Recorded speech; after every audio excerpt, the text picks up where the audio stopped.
Listen to this.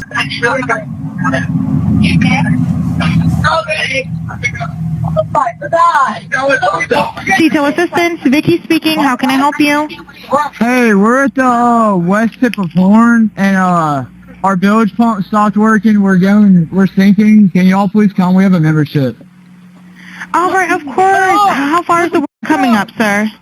Can you give me a description? Ankles? Hello? What'd you say? Hey. Yes, how far is the water coming up, sir? It's coming up.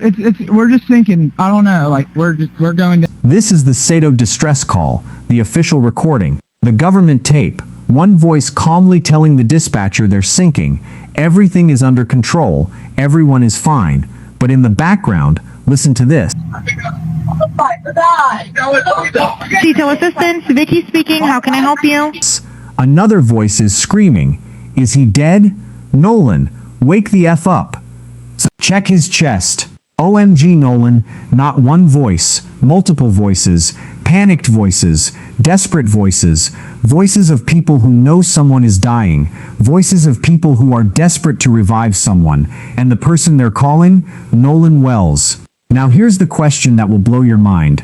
Nolan's friends say he wasn't on that boat. They say he chose to stay on the island with a girl named Katie. They say he never got back on the boat. So if Nolan wasn't on that boat, if he was on the island like they claim, then WHO are 4 people screaming about on a government recording. Whose chest is someone trying to compress? Whose body are they trying to save? Because those voices don't care about their alibi. Those voices are admitting guilt directly into a SETO dispatcher's recording. Those voices are saying Nolan was there, Nolan was dying, Nolan was on that boat. And when Nolan's mother opened his phone to look for clues about what happened to her son, she found nothing. No pictures, no videos, no snaps from July 4th, nothing. An empty phone, a wiped device. Because Nolan was that kid, the kid who took pictures at every gathering, the kid who recorded everything. The kid who would come up to his mom at midnight and say, "Hey mom, come take a picture of me," and his phone has nothing from the most important day of his life, his final hours. That's not normal. That's not coincidence. That's deletion. That's evidence tampering. That's a cover-up, and it proves his friends are lying. Subscribe right now and turn on notifications, because what we're about to prove is that these friends murdered Nolan Wells, and the distress call proves it. Subscribe now. Let me break down exactly what's happening on that tape, because every word matters. Every voice matters. Every emotion captured proves guilt. The caller is calm, collected, professional almost. "Hey, we're at the west tip of Horn Island, and our bilge pump stopped working. We're sinking. Can you all please come? We have a membership." That's someone thinking clearly. That's someone managing an emergency. That's someone controlling the narrative to a dispatcher. But while that voice is speaking, while that calm voice is managing the situation, another voice is screaming in the background. Is he dead? Not, is he okay? Not, is he conscious? But is he dead? A person doesn't ask if someone is dead unless they know that person is dying or dead. Then you hear it. "Nolan, wake the F up. Wake up." Multiple people calling his name, multiple people panicked, multiple people desperate. And then the worst part, check his chest, check his chest. Someone is asking someone else to check if this person's chest is moving, to see if he's breathing. That's CPR language, that's drowning language, that's death language. And they're talking about Nolan Wells. Now think about what this proves. If Nolan was on the island, if he chose to stay behind, if he was having fun with Katie like they claim, then WHO are 4 people screaming about. WHO is supposedly dead. Whose chest are they checking? Because you can't explain that audio away. You can't say it's edited. You can't say it's taken out of context. That's an official government recording. That's a SETO dispatcher call. That's federal evidence. And it proves Nolan was on that boat. But here's what's darker. Here's what proves murder. If Nolan was on that boat, if he was dying or dead, an innocent group of friends would do one thing. They would tell the dispatcher. They would scream into that phone, "Our friend isn't breathing. Our friend is unconscious. Send help faster." But what did the caller do? The same person making the panic calls in the background? He lied to the dispatcher. While people were screaming, "Is he dead?" This caller said, "We're sinking, we need help." He didn't say, "Our friend is unresponsive." He didn't say, "We have an emergency medical situation." He didn't alert the Coast Guard to a human emergency. He only reported the boat emergency. That's intentional. That's calculated. That's murder. An innocent friend would panic on that call. An innocent friend would scream about their dying buddy. An innocent friend would beg for faster help because a person is in danger. But instead, we hear one calm voice managing information and other voices screaming in pain. That's not a boat emergency. That's a body emergency. That's someone dead or dying. That's murder being documented in real time on a government recording. And then what happened? Next is even worse. Because when they got back to shore, when they knew Nolan was gone, when they knew what they had done, these four friends didn't panic. They didn't search frantically. They didn't call his family screaming for help. No, they got lawyers. All four of them, coordinated, synchronized, protected. Within hours of Nolan being on that boat dying, they had legal representation. That's not the action of innocent kids.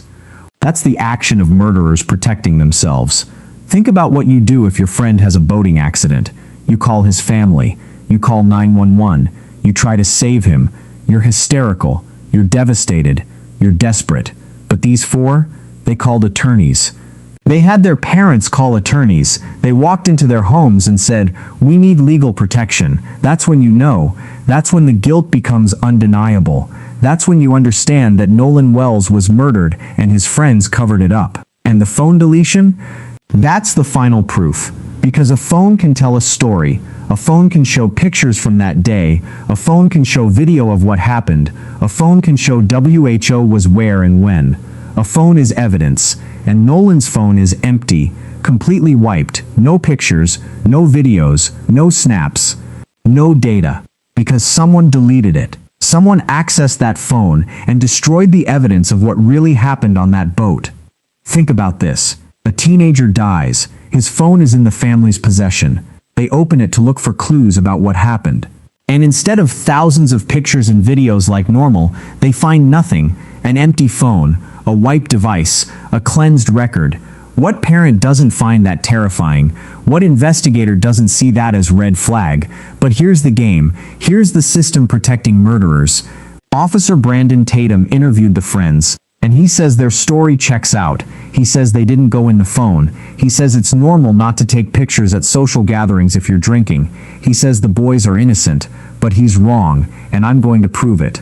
Let's start with the phone. Christine Wells opened her son's phone and found nothing. No pictures, no videos, no snaps. But here's the critical part. She says she opened it before the 24-hour Snapchat expiration. That means the snaps were there. She saw where they should have been. She saw the empty slots where the memories should be. That's not no pictures taken. That's pictures deleted. That's a phone that was accessed. That's a phone that was tampered with. And immediately, the family hit social media giants with subpoenas. Snapchat, WhatsApp, TikTok, Meta, Instagram, Life360. They subpoenaed everything because they know something that the official investigation won't admit. The phone was wiped. And when a phone is wiped, when data is deleted, expert forensic analysis can recover it. You can delete a photo, but you can't make it disappear from a phone's data forensics. You can remove the visible file, but the ghost file remains. The metadata remains. The servers retain it. It's recoverable. And the family knows this. That's why they're not asking nicely. That's why they're subpoenaing. They know something is wrong. They know the phone was accessed. They know data was deleted, and they're going to prove it. Now let's talk about Officer Tatum. He interviewed the boys. He says they're innocent. He says their story checks out. He says they didn't go in the phone. But Officer Tatum is missing the point. Because even if the boys didn't go in the phone, someone did. Because Nolan's phone is empty. The phone is wiped. The data is gone. So if it wasn't the boys, then WHO. Was it the investigators? Was it someone else? Was it multiple people? Who accessed Nolan's phone and deleted the data? Officer Tatum says the boys wouldn't delete the phone because they're too smart. They would throw it in the water or hard reset it, but that assumes the boys are the ones who deleted it. What if it wasn't the boys? What if it was someone else? What if someone else got to that phone first? What if someone else wiped it before the family ever saw it? Because let me ask you this. When did Nolan's phone end up in the family's possession? Days later. Days. Days during which that phone could have been accessed by anyone. Days during which the evidence could have been destroyed. And here's the question nobody is asking. Who made the distress call? If Nolan wasn't on the boat, if he was on the island, if the official story is true, then who was screaming, "Is he dead?" on the SETO recording? Who was calling his name desperately? Who was asking for CPR? Because those are the voices of people who were with Nolan. Those are the voices of people who knew he was dying or dead. And if Nolan wasn't on the boat, then someone else was being called by his name. Someone else was unconscious. Someone else was asking for chest compressions. But we know it was Nolan. We know those voices were calling for him. Which means he was on that boat. Which means the entire story is a lie. And when a story is a lie, when evidence is deleted, when phones are wiped, when data is tampered with, the first thing guilty people do is get lawyers. All four friends got lawyers before the search even concluded, before Nolan's body was found, before investigators could separate them and question them individually. They got lawyers, all of them, coordinated, synchronized, protected. That's not the action of innocent kids. That's consciousness of guilt. Officer Tatum says the boys showed him some videos and pictures, but he also admits, and I'm quoting him directly, they weren't a lot of different things because most of what they did was drinking and having fun in the water. So they DID have their phones, they DID take pictures, they DID take videos, they just conveniently don't want to show the whole picture, the complete picture, the pictures that would prove what really happened. Christine Wells described her son perfectly. He was that kid. The kid always taking pictures, always recording, always posting, always engaged with his phone, and on the day he died, his phone has nothing. That's not normal behavior change. That's evidence tampering. That's a phone that was accessed and wiped. The family had to go to court. They had to subpoena social media giants to recover the deleted data, because the official investigation, the sheriff's office, the DA, the grand jury, they're not pushing for the truth. They're protecting the murderers. They're allowing a phone to remain unexamined. They're allowing evidence to remain hidden. They're allowing a family to suffer while 4 kids walk free, protected by attorneys. Social media companies claim they can respond to subpoenas in 2 to 3 weeks, but critics say some investigations take months, months during which the trail gets colder, months during which evidence gets lost, months during which murderers plan their defense, and that's exactly what's happening here. The system is broken. The family is forced to pursue their own investigation because the official one is protecting murderers. And that's why Christine Wells had to fight. She had to go to social media giants with subpoenas: Snapchat, WhatsApp, TikTok, Meta, Instagram, Life360. She had to demand that these companies turn over every file, every message, every picture, every video, every piece of data related to her son's phone. Not because the investigators were doing it. They weren't. Not because the DA was demanding it. They weren't. But because a mother understood that the system was failing her son, and she had to force the truth into existence. Think about what these subpoenas are demanding: IP addresses, usernames, passwords, email addresses, phone numbers, every communication, every chat, every post, every story, every piece of metadata. This is total access. This is complete transparency. And the social media companies are fighting it. They're claiming delays. They're citing encryption issues. They're slow walking the evidence. Why? Because they know what's on those servers. They know the data shows that Nolan was accessing his accounts that day. They know the pictures and videos are recoverable, and they're protecting themselves by delaying. Snapchat says they respond to subpoenas in 2 to 3 weeks, but critics say some investigations take months. Months while trails get colder, months while murderers prepare their defense, months while a family waits for answers. And that's not coincidence. That's intentional delay. That's obstruction of justice dressed up as corporate policy. Christine Wells didn't have to do this. She shouldn't have to do this. A mother shouldn't have to subpoena social media giants to investigate her own son's murder. An official investigation should be demanding this, but they're not. Which means they're protecting someone, which means the system is complicit in the cover-up. And when those subpoenas come back, when the forensic data is recovered, when the deleted photos and videos are restored, when the timeline of access and deletion is documented, that's when the case breaks. That's when the friends have nowhere to hide. That's when the audio proves the deleted data. That's when the distress call becomes the murder weapon, and that's when Nolan Wells finally gets justice. Officer Tatum is a former police officer. I'll give him that. He interviewed the boys. He says their story checks out. He says they're innocent. He says they didn't access the phone. But Officer Tatum is missing something critical. He's missing the actual evidence. He says the boys showed him videos and pictures from that day. But wait, if the boys have videos and pictures, if they were taking photos and recording, then why is Nolan's phone empty? Why would the only person whose phone is completely wiped be the dead person? That doesn't make sense. That's not accident. That's intentional. Officer Tatum admits, and I quote him directly, "They showed me pictures of them with Nolan. They showed me pictures of the boat. So they were recording. They were taking pictures, they have footage. But Nolan's phone? Nothing. An empty device, a wiped slate, and Officer Tatum is trying to explain it away by saying Nolan didn't post much because he was drinking. But that's not what Christine Wells is saying. Christine Wells is saying there are no pictures, no videos, not just no posts, no data at all. Here's what Officer Tatum doesn't understand about phone forensics. When you delete a file, when you wipe a phone, when you reset a device, the data remains, the ghost file remains, the metadata stays, the phone servers retain records. And with professional forensic extraction, all of that can be recovered.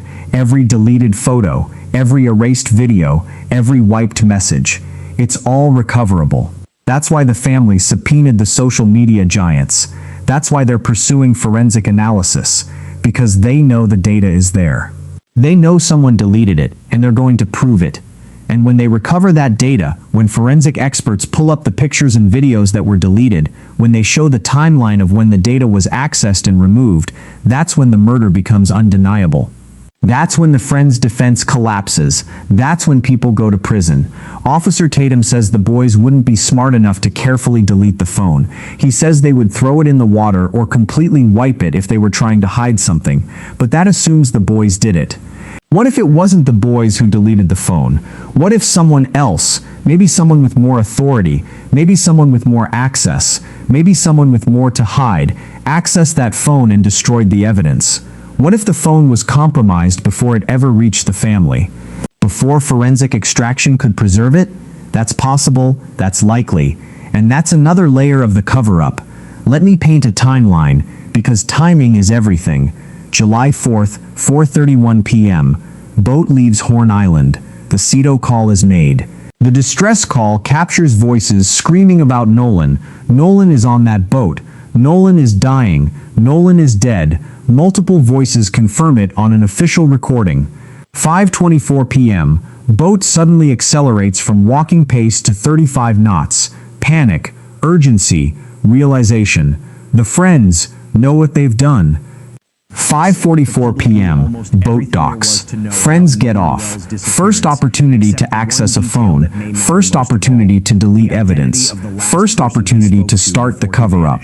Between 5:44 p.m. and whenever the family gets the phone, hours, maybe days, days of opportunity. Days during which someone could access that phone, days during which someone could wipe the data, days during which someone could destroy evidence. But here's the critical part. The friends had their phones. They had pictures. They had videos. Their phones have data from that day. But Nolan's phone? Nothing. The only person whose phone is empty is the dead person. The person who can't explain the deletion. The person who can't defend himself. That's not coincidence. That's targeted deletion. That's evidence tampering aimed at one person because one person can't testify about what happened. And then they got lawyers. all four friends, coordinated legal defense before the search concluded, before police could question them separately, before forensic evidence could be secured. That's when you know. That's when the guilt becomes undeniable. When police finally got to Nolan's phone, if they even got to it correctly, the data was already compromised. The evidence was already tampered with. The phone was already wiped. And that's when Christine Wells understood. The system wasn't protecting her son. The system was protecting his murderers.